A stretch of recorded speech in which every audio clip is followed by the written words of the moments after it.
So we are welcoming Laura Terasaki. We're welcome. Thank you for joining us. She is the executive presbyter in Northwest Coast. So she goes from Central Washington through Alaska. So you have an incredibly large and very diverse presbytery from Mhm. the Central Washington to just outside Seattle to Bellingham to Alaska. Well, we welcome you, and we're glad that you can join us for these conversations, Laura. Thank you. Happy to be here. So my question is, how did you even get into this? And tell us a little about your presbytery, because I know that the Northwest Coast started just in that northwest area of Seattle, Mhm. of Washington, and then it added Alaska, then it Mhm. added Central Washington, and so you Yeah. must be all over the place.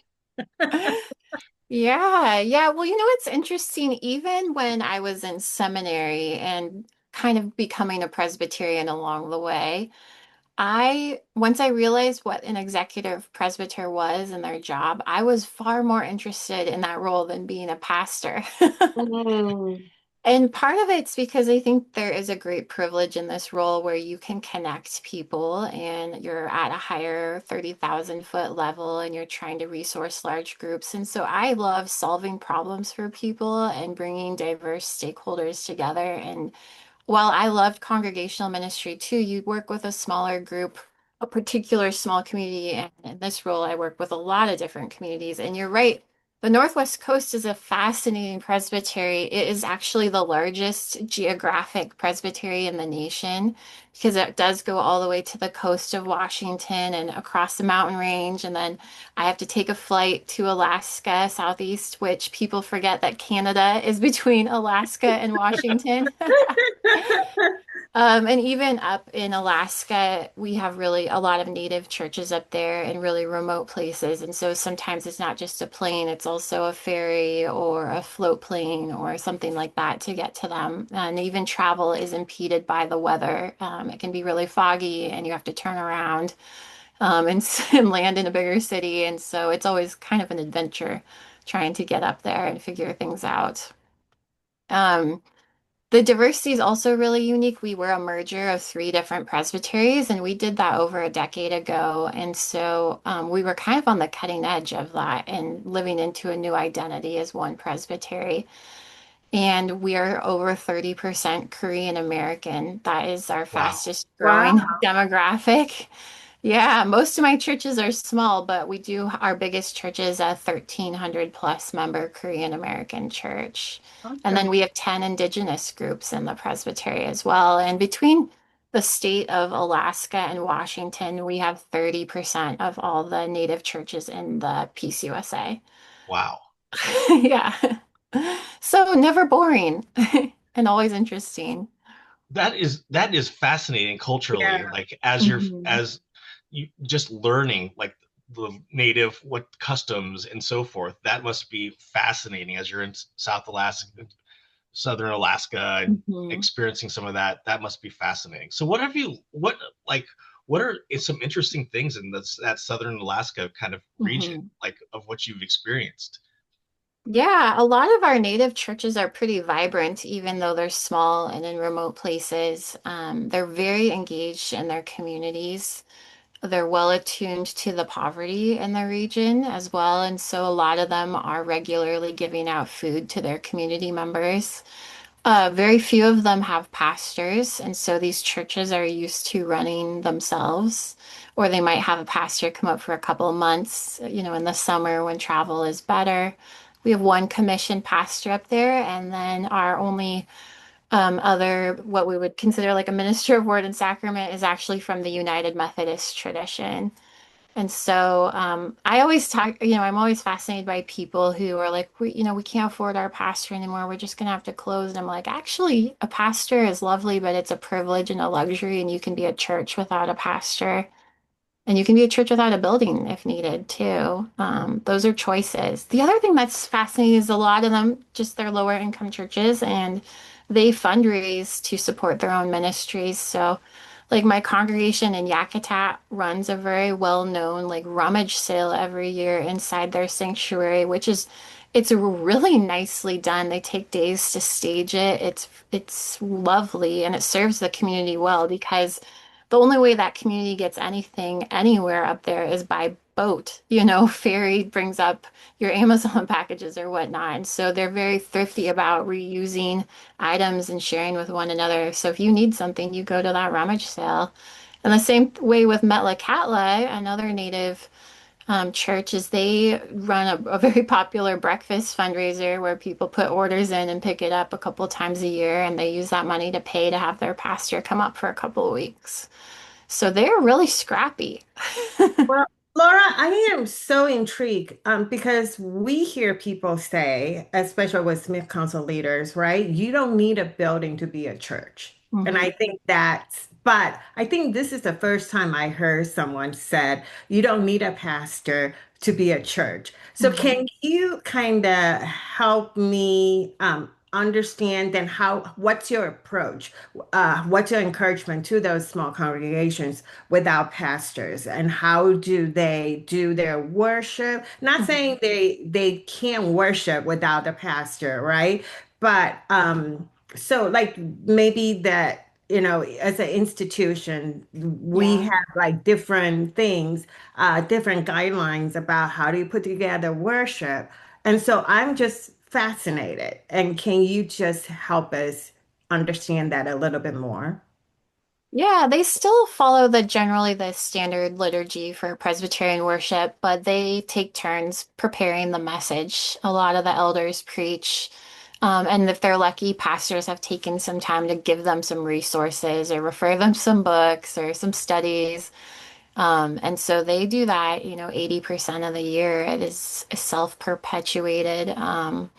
When I went up to visit Yakutat in particular, I tried to bless them with running the worship service for them so they didn't have to do the labor, but I took time to make it a bilingual worship service. So we did it in the Tlingit and English language, and I utilized resources I had found in Alaska that had translated prayers and hymns in the Tlingit language. And Mhm. so it was actually not that hard to do both. And they really appreciated having the opportunity to sing in Tlingit.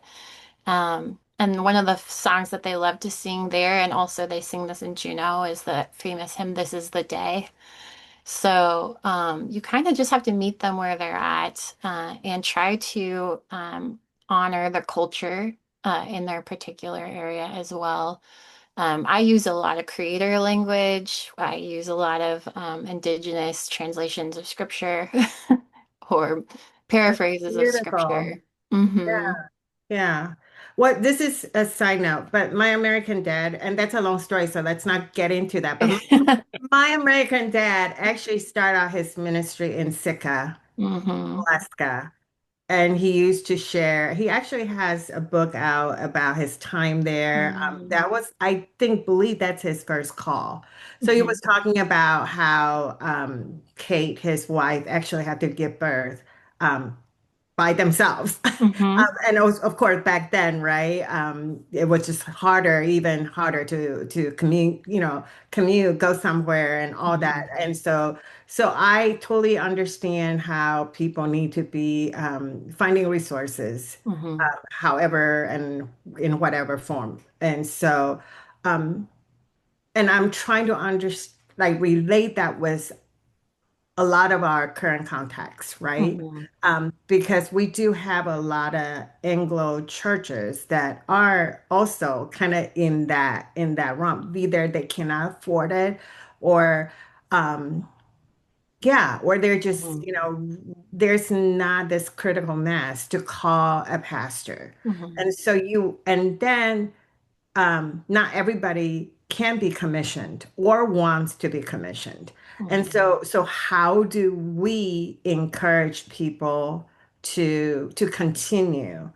And I don't know, and I struggle with this a lot because part of me is saying to myself, well, I feel I really have this passion to kind of pass the baton to our next generations of pastors, right? But also the reality is that the call is it becoming more difficult now to Hmm. get. And so this is a really intriguing moment in people doing ministry. And but how do we find the silver lining, or how do we move forward? Hmm. And so yeah, I mean that I think if we have an answer for that, we're gold, but I don't know. Well, like I think unintentionally, a lot of our churches and our denomination became very pastor centric. I mean, Hmm. we invest a lot of time and resources into developing teaching elders, which is great, but Right. sometimes we forget about things like deacons Hmm. or, ruling elders.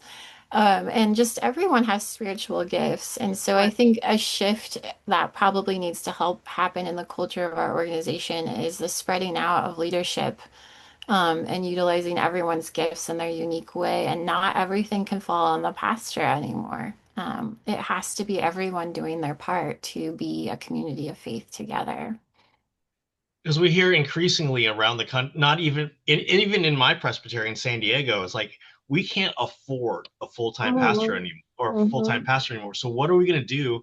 Who wants to be a part-time pastor? You have Hmm. like it's hard to call a part-time pastor. So you're pretty much Right. calling somebody from within that community, Yeah. as opposed to like, hey, I want to bring from some South Carolina to San Diego to be a part-time pastor, and it's just not doable.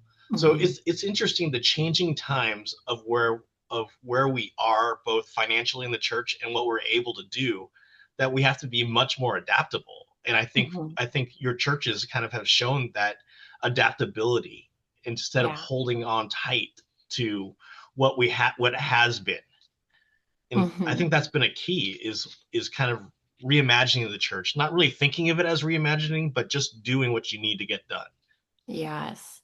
And really getting clear on your priorities too. Like, and that like you said about letting go and being flexible and adaptable. I continually have this image in my mind of like a clenched fist and us like kind of opening up a Hmm. little bit more. And Hmm. so, even my presbytery is engaging with pastors from other traditions on a regular basis now. We're getting really flexible, always trying to figure out what creative loopholes we can work within the polity to get things done. Right. Right. Training up different types of pastors. We have a lot of commissioned pastors and more to come. And so, tag teaming, we have one church that's without a pastor and is in a native community and is really tricky to serve. And we have two other churches who have taken that church under their wing and they're trying to come around them, support them, help them identify and train up a new leader. And it takes like everyone's got to work together. We can't be siloed. We have to like mutual flourishing is really important. Hmm. You Yeah. talked a little bit earlier about your favorite thing is resourcing people. Like Hmm. what is like I can tell stories about like I want to connect A and B together, like different things. But what are some things that we can learn that we can pass on to other places, the presbyteries and so forth, about the best way to resource or the connection points? What are some good Mm. connection points? Yeah, I mean, we get consulted about practical things all the time, like finances or human resources. But I really love when people say, like, I just have this dream or idea about a ministry I want to do, and I will take notes and bookmark it. And the next time I see something come up that could be useful to them, I love sending someone like a, hey, did you see there's like a Con Ed event that would work with that, or a grant that's come out? And it's not just me doing it. My people are highly relational. I think this is the secret sauce of the Northwest Coast. They're highly collegial, deep relationships. In fact, we say like our core value really is the love and trust of the fellowship. And so they are networking with each other just as much as they are with me. And so there's a whole pre-existing, like we collaborate, we do things together, we help one another out. And just because that's a part of our organizational culture, that's how it's really undergirding the shared work together. That's amazing because a lot of Yeah. presbyteries like we say we have relationships, but Hmm. that doesn't have that depth to it. It's like we know each Yeah. other's names, we go to coffee with each other, but it doesn't Hmm. have that depth to it. And so what But you're talking about shares shows that. so what you just said almost makes me think of. actually sometimes having a lot of resources can be a curse. Hmm.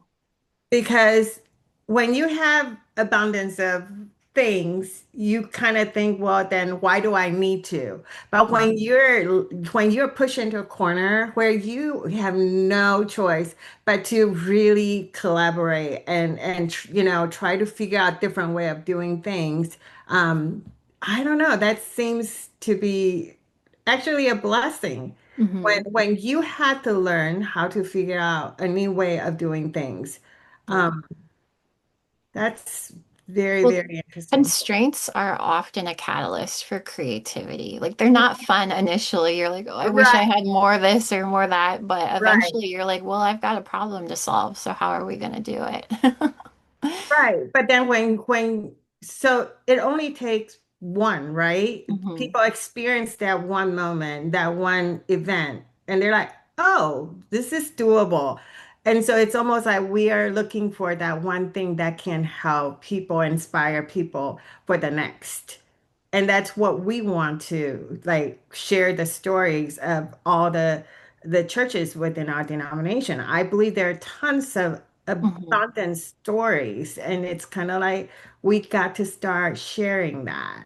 And Yes. so people can find the hope and can figure out a different way of doing church. And how do we become, when we say we are a relational church and we're a connectional church, how do we live into that? Because I think a lot of time we say it, but we don't act upon it. And Yeah. so, um, yeah.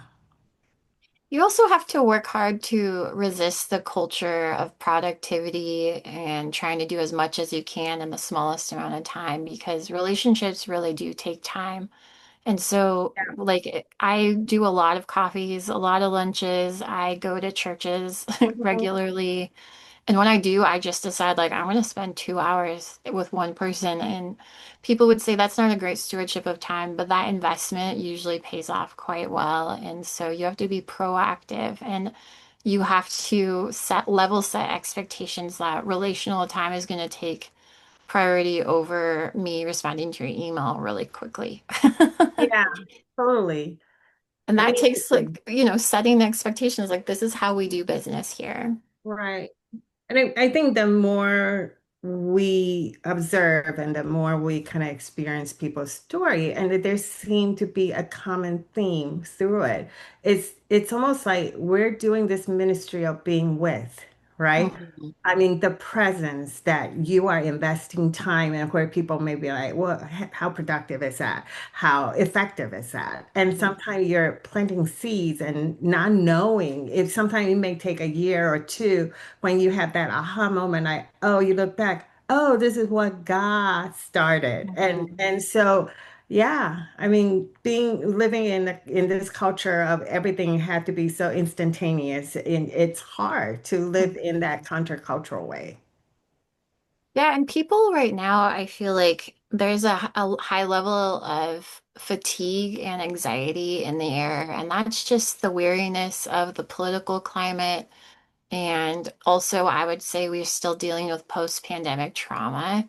Hmm. And so, like, just slowing down to be with people and be like, it's okay, it is hard, and we're going to get through it together.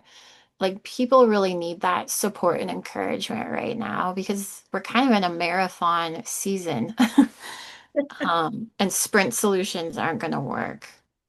That is true. So Laura, why we were talking about you of like we need to have a conversation with Laura. Laura's if I've known you for 3 years, we did mid council leadership orientation together, but you and I have had some fascinating conversations, or I've been in the room while we've had fascinating conversations with board of pensions and some other things. Hmm. So us as mid council leaders, often we get the news from above and we see the larger landscape of what is out there and what some potential concerns for our leaders, our pastors, our churches, and so forth. So I would love to hear from you some of the things that concern you that as Hmm. we look out into the future that we need to that we're not addressing it well enough. I think that's part of it. Like board of pensions, we've talked about that. How do we care for families and women and so forth like that? Hmm. But what are some besides that? And or including that, what are some things that we see as mid councils that we as mid council leaders need to address better? Yeah. Yeah, I mean, thank you for saying that. And so I am comfortable expressing my opinion in groups. Um, yeah, and I do it because I think I'm the youngest mid-council leader in the nation. I just turned 39. I started at 36, and um, I don't see a lot of other people my age. And so I feel a responsibility to share their point of view. And so I've done that. And I'm really mindful of who the next generation of leaders will be. And this is something that's concerning me. We have a lot of wonderful, skilled pastors that are 5 to 10 years from retirement. And we have very few pastors under age 40. And when you do the math, you can see we're going to have a leadership crisis. And so, there's certain things I would love for us to do. I wish we would develop a stronger discipling and mentoring culture within the denomination where everyone is being mentored and then mentoring down as well. And that the leadership development crisis will come. I believe we'll have tons of kind of management level roles or director level roles and not have people to fill them or people with the right experience to fill them. So how can we utilize the gifts of the Gen X and the boomer pastors now, the wisdom and experience, and how they pass that down and train up those who are going to have to step in and lead in a really rapid pace of change.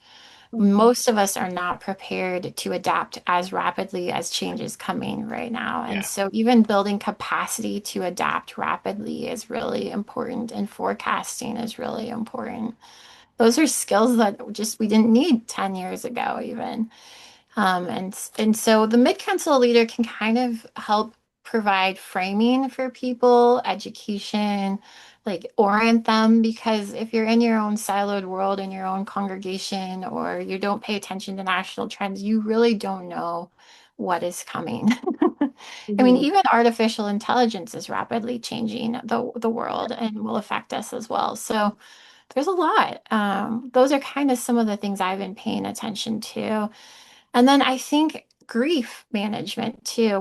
When we are experiencing institutional decline, we are sad about it. And there needs to be a process of grieving and lament and deconstructing to a degree before people can reconstruct an understanding of what God is doing in this moment and find a place of hope and positive momentum and encouragement to keep going. Because we might be smaller, but that doesn't mean we won't be less meaningful or faithful in our work. And our mission may shift a little. We might do ministry in different ways, but there has to be a grief process. You have to work through the anxiety and the sadness and the lament of what was before you're ready to be ready for what's coming. Those words grief Yeah. because that's that's something that my presbytery is or our leadership in the presbytery has really kind of thought of is like, hey, some of our arguments that we have as a presbytery surrounded by grief, that we need to find a way to deal with our grief, the grief of what used to be and isn't anymore, Hmm. the grief of the people that have left for eco or the EPC, their Hmm. friends and colleagues, and you know what I mean, there's so much grief that boils up in different in weird places. And so as we look at, hey, we're going to argue about this again, we're going to argue that again, we're like, well, why do these things just keep popping up in these places, and what can we do to mitigate it or at Hmm. least talk through it, as opposed to waiting to the breaking point and then us as the execs come in and we need to go talk through different things with different people or Hmm. whatever it might be. But that it isn't just necessarily the presbytery that's dealing with grief, but the congregations as well. Hmm. Whether there are 1,500 member Absolutely. congregations and now they're like 500, 200, whatever it might be, there's some real grief of what used to be. And how do we Hmm. help people kind of walk through that instead of, Yeah. well, we used to be, but and you're trying to right size everything. Hmm. And we agree for on not having children in their churches Mhm. anymore or Yeah. young people. I mean, when I visit churches, I'm almost always the youngest person when there, with a few Mhm. exceptions. That's a big shift from people from 10, 20, 30 years ago. Yeah. The other thing that I think is like a great practice, especially in a GA year, is for everyone to go and read the overtures, just loose, in general, get a nice sense of what they are, and then ask yourself, like, are we spending our time together focused on the past, or are we spending our time together generating the future? And, Hmm. it kind of tells you it's, a little bit of a test of where we at this moment, as a corporate group together. Hmm. I'm like, have I read all the overtures? I've done some of the reading, but I haven't read them all yet. Because a lot of for example, there's a handful in there that are about like we want to go back and do the thing that Yeah. we did before. Uh-huh. Yeah. Yeah. And yeah, that shows me that like we haven't processed the grief or we're not ready for change. Some Yeah. some people. Well, how do you get people ready to change, Mm, right? Because one of the conversation I've been having with our pastors is that, well, changes are inevitable. It's coming. Whether mm, you like it or not, uh, things things will change. Now, and I constantly ask the question, do you want to be on the driver's seat, or do you want it to just, go with the flow, right? Because that's the two things you got to determine first. And so I don't know. I mean, I don't know if people will ever get ready to change. mhm, And that's hardest thing. Or people would say, "Yeah, I want change, but change to what?" mhm, Right? And so going back to me, it's not really change per se, but it's trying to reclaim something. And mhm. reclaiming something that just seemed like I don't know. I mean, Yeah. you're kind of stuck. Um, and what if God is wanting us to see ministry in a new way, to do things in a new way? And my concern is always like, well, look at the signs. Are we missing the boat? Mm, Um, mhm, God's already working, but we are if we keep focusing on the back, how we can reclaim certain things, are we going to miss what God is trying to tell us to mhm, go forward? I don't know. I think that's a real challenge. mhm. Um, I, I think the Exodus story is sort of a helpful image because Moses, when he was leading people through the promised land, never actually got to go into the Mhm. promised land and see it for Exactly. himself. And that's not really satisfying as a leader to think like I'm going to work super hard and slog through a challenging time and then I don't get to reap the benefit at the end. Right. But I do think that might be the case of leadership is right now Yeah. we just have to be faithful and work on our own ego Hmm. and become spiritually mature in the process because God's timeline is going to be much longer than our own lifetimes. And so we can Yeah. at least join with what God is doing in the world, moving in a particular direction. We may not even know where the end point is going to be, but there's still very meaningful work in the journey forward. And we Yeah. can join with God and trust that eventually God's promised day will be realized. And there is some satisfaction in that. Yeah. The other thing that like struck me is there's this quote, and I think if I remember it correctly, it says like the first task of leadership is to define reality. Hmm. And so that is the challenge when you're preparing people for change. You first have to get everyone in touch with the reality. And there's a lot of different ways to do that, whether you're good at storytelling or the way I do it, because I'm a math person in my presentations, I prepared a report for my board and I just like put everyone's ages and our rate of decline and I told our story through numbers and that was one way of illustrating it. So Yeah. whatever you can do to define reality when you get a group of leaders on the same page, then you can start to take steps forward. Yeah. Because it's interesting, like San Diego, like they didn't realize that like in 2011 they were at 17,000 members, and Mm, now like last year we're like at 7,900. I'm like, here's the reality: you didn't see 10,000 people left, but they have left in the last 10 years. mhm, not only does that affect the size of our congregations, it affects per capita, it Yeah. affects so many different things, the budgets of these churches and the income that they have, the ministry that they can support. But a lot of times we're kind of head in the sand, kind of thing, and Mhm. Mhm. we're just moving on, doing the same thing we did the previous year, and Yeah. hope we can A we different think keep result. going that we can pull it off. Yes. Yeah, yeah, Yeah. Yeah. It is tricky. And yeah, when change happens, like sometimes you don't realize it's happening. So you're like, oh, you right, think everything is still fine, and you don't see the impacts internally until maybe a beloved program finally gets cut or a Yeah, staff member has to be let go. right, Um, yeah. it doesn't affect you until it doesn't really affect you until it happens to something personal Mhm. to you. You're right. like, well, we've Mhm. been doing this ministry for 30 years. Well, five people show up to it. You know what I mean? Yes. After it used Yeah. to be 500, now five people show up Yeah. to it, and you're doing basically the Bible study to your family because they're the only ones that show up. Hmm. But we need So to. Yeah. yeah, so since we're on this topic, and I've seen Laura, your kind of your posting on the MCL Hmm. uh, trail about the mission coworker. Don't worry, Sean can Yeah. cut this out. But No, I it's I fine. so because please cut this out, Sean. I'm serious. Okay, As, we'll cut it as out. well, no, like for my part, right? Because Yeah. with my involvement, right? I'm trying to be more neutral, so I didn't really respond to any of that. Yeah, well, our churches know and experience decline because they're just smaller. And then our presbyteries feel it in the different ways, like per capita, or they're spending a lot of time triaging challenges. And then we kind of forget about the denomination. It goes all the way up. So the denomination is also going to experience shrinking and change in different ways too.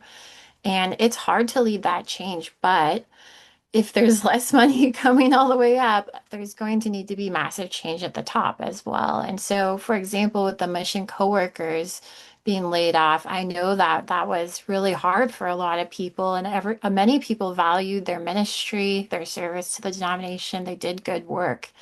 But the truth is, that's probably the tip of the iceberg. We're going to encounter massive change. And so, it doesn't diminish the work that they did, but there are others. There's no way that we can continue to fund such a high top with the level of change that we are experiencing. There are other cuts that are going to have to happen in order to right size the denomination. And so I think it's challenging for those who step into those leadership roles to have to make those decisions, knowing that they're going to take a lot of heat for it.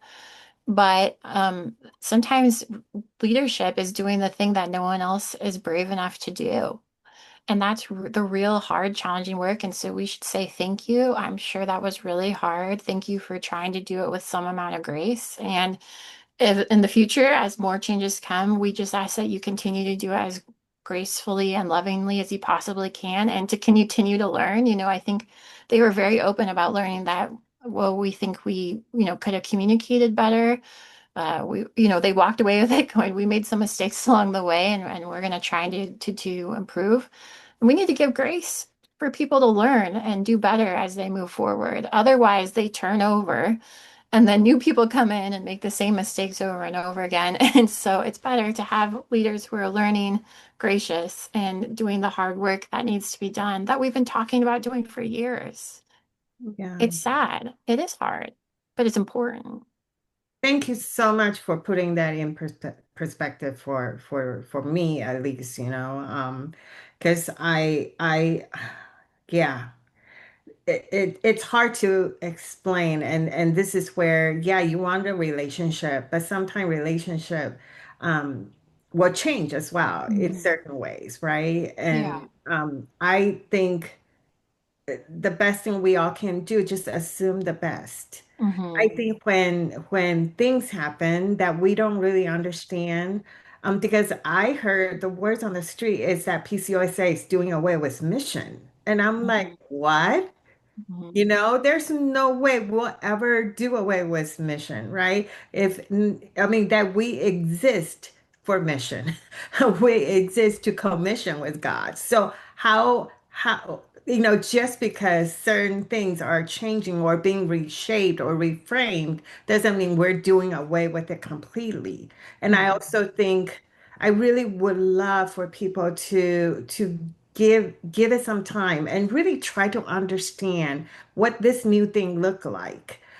Instead of making some kind of judgment just because it's not the way it used to be. And I think that's hard to communicate. Yes. Yeah, I think, you know, change is hard.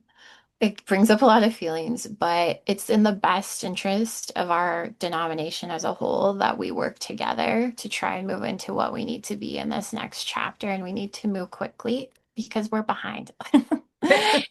And so again, it's the posture of grace, trust, open communication. That's another thing. People hate direct communication. It's much easier to triangulate and to gossip than it is to have an uncomfortable, straightforward conversation with someone. But Yeah. I've many times as a mid-council leader contacted someone who works in the denomination and said, "Hey, I'm having a challenge here. Something has come up," and they've been, "Oh my gosh, I'm so sorry. Let's figure it out." They tend to be pretty receptive. They tend to learn. And so we just have to extend that kind of grace to each other and assume positive intent. Yeah. And honestly, it's not like we haven't done bad things in the past. We've made Hmm. missteps. Like my presbytery has made missteps and so forth. Sure. Sometimes you just need to step in and own it. Like, Hmm. hey, step into this congregation that's just been mad at the presbytery for 5 years because something my predecessor's predecessor did, Hmm. and you're like, okay, I'm here. Let's just talk. That's not how I would have necessarily done it. And I apologize for what we've done. And let's figure out how we can restore and repair these relationships. Because Hmm. oftentimes we're like, oh, we did something against one another. We're drawing lines in the sand and we're not going to cross it again. Yeah. But as people that of faith, it isn't like, hey, one side or the other. It's how do we do this together? Yeah. Hmm. Hmm. Apologies can be really powerful at building trust, Absolutely. actually. Yeah. Yeah, they're a great tool. Yeah, and Yeah. acknowledging your place in it. A lot of times, it's like, Hmm. hey, I'm I didn't think I was doing bad at that time, but now I look back on it and I apologize for my actions that they were just out of line or whatever it might have been, or I should Hmm. not have reacted that way. Kind of moving on to that whole Hmm. idea of adaptability, and this is something that you and I talked about a few weeks ago. Is is that is it how you're kind of looking at your presbytery as we're all looking at, I think all of Hmm. us are looking at our presbyteries of like, hey, we need to figure out what does the long haul look like. What is our, like every church is looking at their sustainability plan, that we're Hmm. looking at a presbyteries one. It's like, hey, we used to be 17,000 members and now we're at 7. So obviously that changes the per capita income. What does that Hmm. mean? Do we downsize our staff? Do we do whatever we need to do in order to meet that balanced budget? But you were telling me about what you're doing up in Northwest Coast. Because can you talk about your Jubilee and all Yeah. that you're doing up there? Yeah, I mean, we have had a deficit budget forever. And, when you do the math, you can't do that forever moving forward. And so part of my role was to help address the finances. That was a specific thing in my job description. And originally, I tried to cut the fat where I could, and there wasn't a lot of fat to trim. And my board was pretty hesitant about cutting anything because they valued everyone and every piece of the budget. So, we had to say, okay, if we're not going to trim what we're spending, then we are going to need to bring in more income.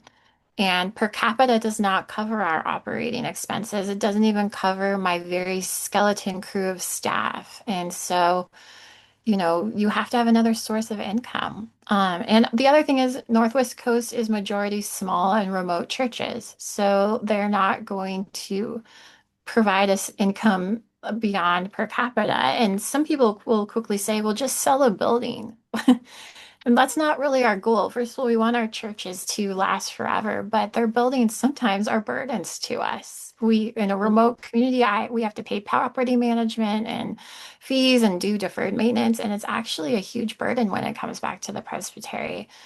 So we brainstormed and we came up with this idea that we would establish an endowment to help offset our operating expenses where we could draw on the interest every year. And We also, at the same time, wanted to have a unifying project for the presbytery, something that was positive and generative. And we realized that this year is our 10-year anniversary of the three presbyteries coming together. And we wanted to celebrate it and say, like, looking back, like, God has been really faithful to us. And well, looking forward, we should trust that God will continue to hold us through in this season of change, and we want to celebrate that. So we've created a campaign around the biblical theme of Jubilee, which is a theme that's been important to me my entire career.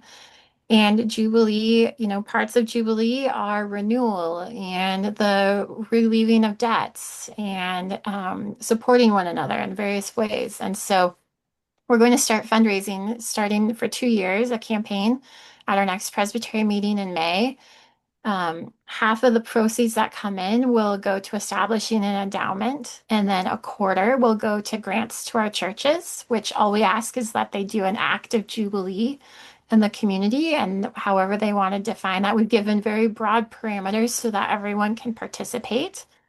And then the last quarter will go to two key ministries for us. Campbell Farm, a social service ministry we have on the Yakima Nation, and then Underground Ministries, which helps people coming out of incarceration. They partner a congregation around incarcerees coming out as they re-enter society. It's a mutually transformative relationship. And what a lot of people don't know is when people come out of incarceration, they have what are called LFOs, legal financial obligations. There are significant debts they have to repay. And so part of our funds will go to help paying off these debts for people so they can move forward more quickly in their lives. And so we've even put together a video. We've been filming all month a video trying to highlight the various ministries that God has supported in our region, trying to inspire and encourage people. And I think that's really what people need right now. It's really not about the money. It's about like, hey, we can do something powerful together, and there's still a reason for small, faithful groups of people to partner. God can do amazing things through small groups of people. In fact, one of the churches we visited to highlight in this video, their church worships less than 20 every Sunday, but they have a food bank on their property that serves 600 families a week. That's And we amazing. got to film like them doing the prep of all the gleaning from the grocery stores. And it was really amazing they have cars that line up for 3/4 of a mile on the distribution day. And that's just a small group of people who have been Mhm. faithful. And I see that happening in a lot of different places. And so we need to remind each other that God does a lot with a little. And we should be excited to participate in what God is doing. That's That's awesome. great. Hey, can you bring it to my presbytery?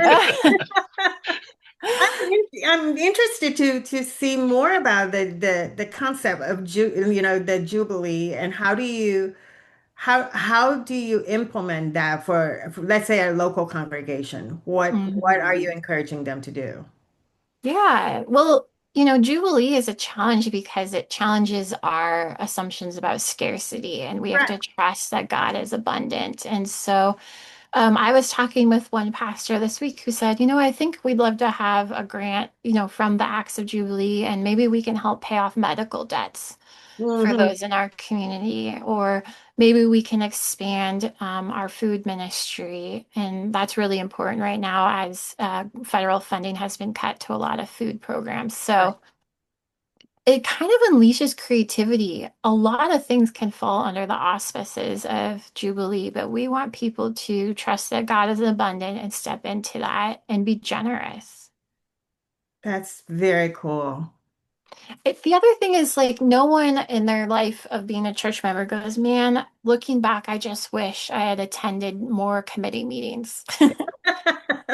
But they will, like, the highlight of their faith and ministry life will be, I remember when we did that service project. I remember when we went on a Mhm. trip. I remember when we initiated and did a housing project or whatever. And so I want people to reconnect with that. Like, this is a vital part of our faith, is faith in action.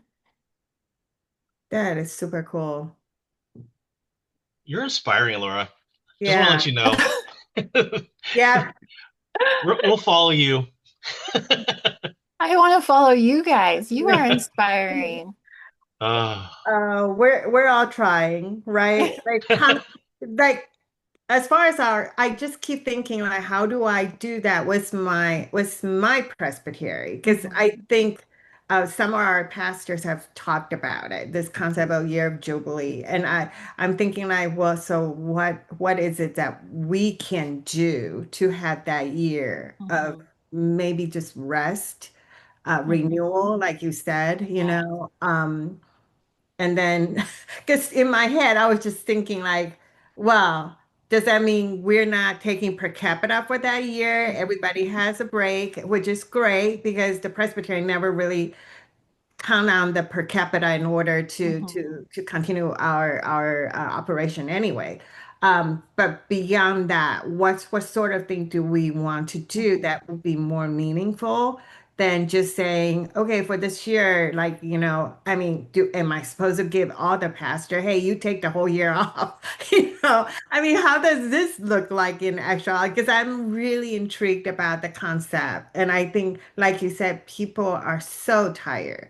I Mhm. know our pastors, our commission pastors, everybody is just tired. Um, Yes. and so, how do we do that? And how do we get the congregation to buy into it? Mhm. Because all their thing is that, well, we're paying our pastors. What do you mean you're gonna get extra? Because even the whole thing was the family leave, right? It's Mhm. like it's Mhm. mandatory. Yeah. Folks, it is mandatory. I can't, so some of that even can be a struggle. So, yeah, Rest is a part of Jubilee. right. You let the land rest so it Mhm. can renew and rejuvenate. And that resonates with our communities who are in farm communities. They understand that Yeah. metaphor, but it's so true. And I think, we aren't always as generous as we can be in the world, just in general, but even in the Peace USA. So the Northwest Coast, for example, gives 5 weeks of vacation to anyone who's been ordained or commissioned over seven Mhm. years. And that's just a lot of time off. But once we've lived into it, no one finds it to be a burden. And, like 12 weeks family leave, that's fine. But could you do 14? I mean, Yeah. we work ourselves to death, and our pastors work every holiday. It's not just Christmas and Easter, it's Mother's Day and Father's Day and Labor Day weekend. And they don't really get to experience community with peers on the weekends, on the holidays. And so a lot of our pastors are now negotiating in their contracts an extra weekend off every quarter or whatever, and we try to aggressively support that and tell churches like you're going to get a lot less turnover if your pastor is a whole and healthy person. And you should also, like, we don't want that just for your pastor. We want you to also be a whole and healthy person. So we have a lot more power to be generous than we think, and we're not losing out by being generous and participating in people's renewal, rest, all Yeah. that. Yeah. That's so good. Thank you. I'm Okay. gonna keep thinking about that now. Oh, That wow. is definitely something that's going to be in my head of like how do I care for our pastors and Mm, Mhm. how do Mhm. we provide that rest? And are hmm we doing enough? Which we probably aren't because we're a production driven society.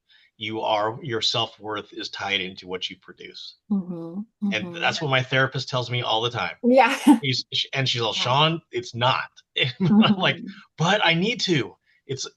I need to show everybody what I've done, but hmm that's not what it is about. It hmm sometimes it's just resting in God, hmm Mhm. which we don't do a whole lot of.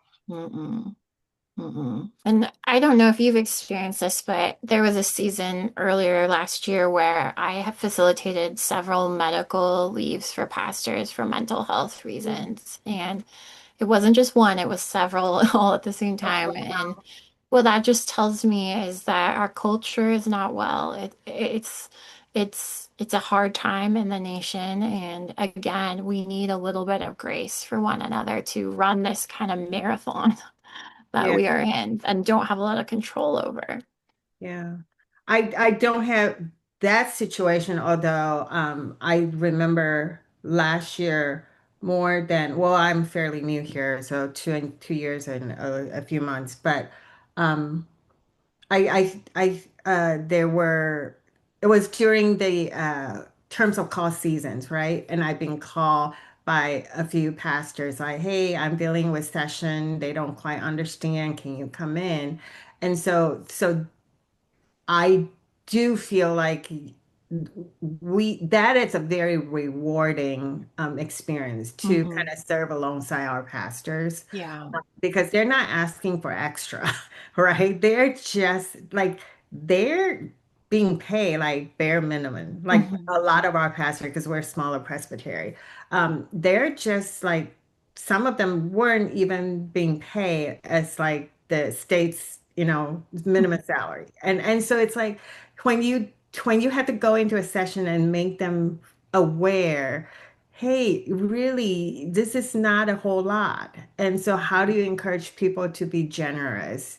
Yeah. Um, yeah, but then again, the reality is our church and our, church's finance, everything is shrinking. And Yeah. so you get into that fear corner, and that's just not the way to do ministry. If you're Hmm. basing everything by fear, it's going to be really hard. It's going to be really hard. Yeah. Yeah. Well, we don't want to take up all your time, Laura, for today, but we always ask end in one with one question. What is that go-to meal for you? What is your that meal that is your heart language? Oh, oh, I love that because my family were such foodies. But yeah, so in my family, because we live in the West Coast, we have a lot of salmon where we Mm. fish, and why my husband's half Japanese, and so we eat a lot of Japanese food. So we eat a lot of salmon. Sashimi is on regular rotation in our house, and that is our favorite meal together. Oh, Wow. wow. Yeah, especially the North, everything's salmon. It's like I was there, I visited with salmon, fish, and chips. I was like, Mhm. what? Really? Yes. Yes, I was like, this is great. I need to go visit the Northwest Wow. more often. Yeah, and this is not an exaggeration, but if you go up to Alaska and you visit Yeah. our native elders, they all look really beautiful. They have beautiful skin and not a lot of wrinkles, and it's because, honestly, it is because they eat so much salmon as a part of their diet. Yeah. All that antioxidants. They do. Yeah. Oh, Well, wow. well, thank you, Laura, for your time. We appreciate Yeah. we Thank you so appreciate you. much.